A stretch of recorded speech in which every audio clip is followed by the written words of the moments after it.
nakakagulat guys, grabe, nagmahal na talaga ang bigas. Mula Teresa, bumiyahe kami paakyat ng Antipolo para maghanap at bumili ng Japanese rice. Ito ay ginagamit ko sa pagtitinda ko ng baked sushi. Wala kasi nagtitinda na ngayon ng Japanese rice sa Teresa, so no choice talaga kami, aakyat talaga ng Antipolo. Nung nasa biyahe kami, nakaramdam ako ng gutom pati si Lucas. So tamang-tama, may nakita kaming street food. So ito, tara samahan nyo kaming kumain.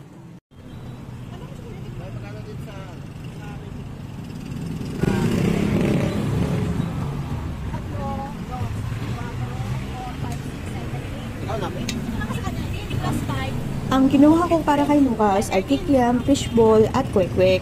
Ang sa akin naman, fishball, kikiam, tsaka yung bilog, chicken ball yata tawag doon.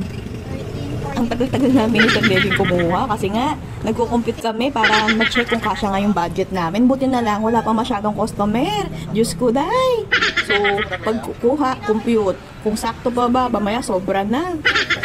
Buti na lang talaga itong si Kuya, ano lang, chill lang siya. Hinahayaan niya lang kami. Hindi naman siya masyadong naiinip. Hanggang sa dumarating na yung mga ibang customer. Wow! Ayan, hindi pa rin kami tapos. Diyos ko, mas matagal pa yata yung pagkuha namin ng pagkain kaysa sa pagkakain.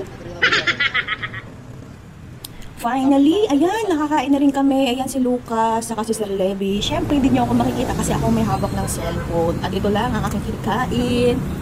So, enjoy eating. Naku po, mapapawi talaga ang gutom pag ito ang kinakain. Diba guys?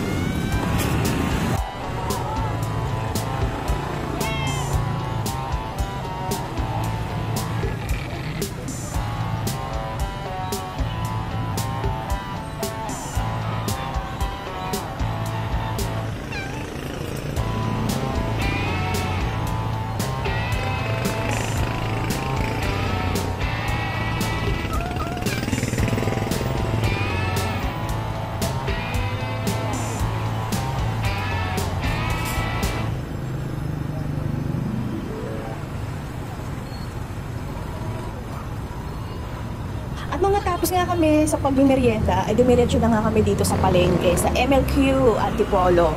So linakad lang namin mula Flying B, hindi na kami nag-tricycle since di pa naman babagsak ang ulan. At ang nakakagulat guys, grabe, nagmahal na talaga ang bigas. So yun lang naman po, kung nagustuhan nyo po ang video to, don't forget to react, comment, follow and share. Maraming salamat po!